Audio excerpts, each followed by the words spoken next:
Actor, producer, filmmaker, businessman, winemaker and TV host Thapelo Mokoena has now added restaurateur to his long list of achievements alongside head chef and part owner Milan Cerimaj of Malitva Restaurant.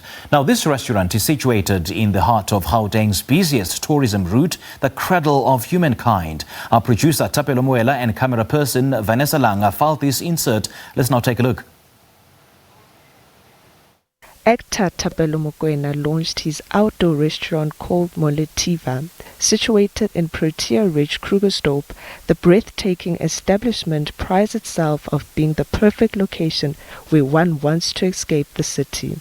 This not being a first for the entrepreneur, as he owns a restaurant in Cape Town and is in the wine industry. It's our revamped space together with our new partner Stella Artois, as you would know it.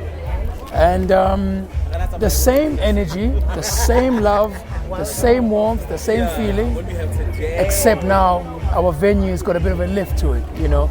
Phase 1 is what we're launching, the bar area, which is a really, really gorgeous bar area. I'm sure you've seen some of it. Phase 2 and Phase 3 and Phase 4 will change the game, I believe, in the restauranting industry. But this is just a humble hello to the masses. You spoke to us about the significance of the name of this. Can you just share with our viewers the meaning behind the name of the restaurant and what it means? The name Malitva is a Serbian name that means prayer. Thapelo, Umtandazo. It's a name that Milan came up with for the restaurant. When he did, I didn't know. I was like, look, nobody's going to be able to pronounce that. This is South Africa, not Serbia. What does it mean anyway? And he's like, oh, it means prayer. I said, Milan, do you know what my name means? And he was like, no. I said, my brother, my name means prayer. What a beautiful coincidence. And that was actually one of the reasons why I decided to join the business. And till this day, it's been like one of our biggest prayers. Because every day, you know, the universe, you know, the gods show us that we're on the right track. We launched and opened in the thick of COVID on the 16th of December when the president opened up for restaurants and for liquor industries, and we thought, why not strike now? And the fact that people were already feeling claustrophobic and already stuck in their homes presented that one opportunity for people to step out. You know, very spacious, very, social distance friendly. The kids, the nature, the trees, the mountains, the Cradle of Humankind. So we're really, really blessed and, fortunate that people took to it. And there's nothing more beautiful than seeing black families come together, and not at a funeral and not at a wedding, but at an outing. You know, you have 4 generations and tables here. You have a granny, an uncle, a daughter, a son, and a grandkid. And that's what we want. So family, love, and creating happy memories. Lord knows we all need them. And what kind of vibe and feel does this place give off? Like, if someone wants to come here, what can they expect? What is offered? And obviously the cuisine. Yeah, the cuisine is influenced by the Mediterranean Orthodox route. My partners travel that route all the way to Africa, so he understands it very well.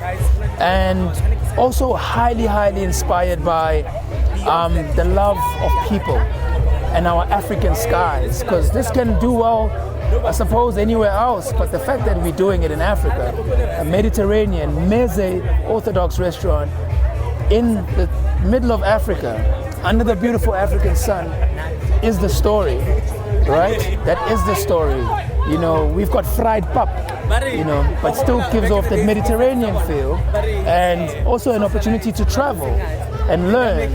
We don't call this a restaurant, but we call it a destination, because you drive out 20 minutes from the city to come spend the day here with us, and you spend the whole day eating food, enjoying the best wines, the best drinks, the best gins, and all of them coming from the African soil. Surrounded by the green, lush countryside and mountainous view, this restaurant and pub is the perfect setting for a day out with the family. The food on the menu is Mediterranean traditional food.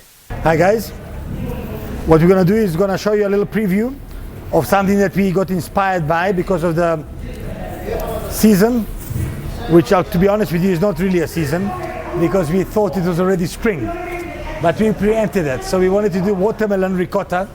This is a homemade ricotta, and with watermelon, and there's no watermelon on the market, so we're going to use some spanspek and a melon, but the strawberries do a great thing as well. The ham we are using is San Daniele. Each one of these is over 2 years old. It's one of the most beautiful, fatty, and very, very, how can I put it, acidic, sodium-based proteins you can get. So we're going to be very simple. This is not really cooking, this is compiling and feeding people. So what we're going to do, the spring onions are from the garden. As much as we can, we do from the garden. We'll take some ricotta, very crumbly.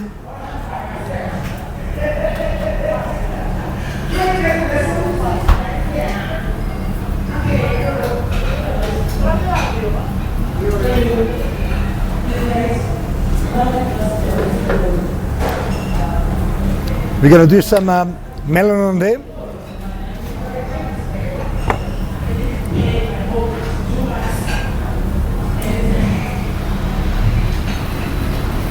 We'll take some San Daniele, make it into a little rose cone, and position.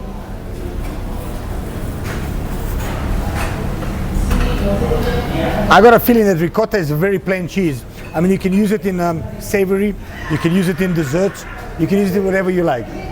And it's an easy cheese to work with. The problem with ricotta is when you want to make it fresh, it lasts for 3 days. And that's the problem with ricotta. I don't think it's used enough in South Africa. Tiramisu is based on ricotta. Tiramisu is a famous Italian dessert, French, someone fights to say it's a French one. And it means catch me underneath, because you cannot catch the dessert from the top. And ricotta is used there as well. And now we're using it with Parma ham, melons, and we're going to do some spring onion. Onion is always good in anything, except dating. We're going to do some lovely radishes, just for the color. For me, this whole dish, when they asked me what do you want to call it, I said, what is this dish called? I said, the dish is, they haven't been done before by me, and I haven't seen it anyway. So we're going to call it Parma Ricotta Forest. We're going to cut up some spring onion as well. This is from the garden, Joseph garden.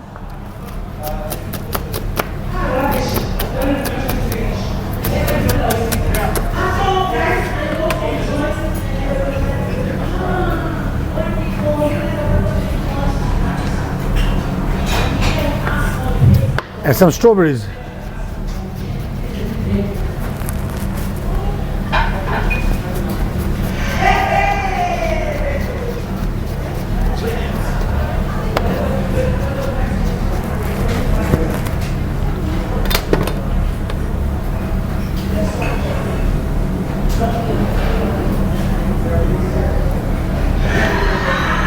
You can't waste a strawberry. This rocket is from the garden. Rocket is extremely peppery, mustardy, and fresh. It's beautiful. That with these flavors will go very well.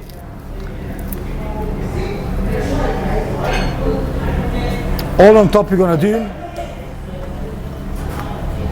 I think rock salt here will be a problem because it's going to be a little bit to the crunch of the pellet. So we're going to use normal salt, just fine salt.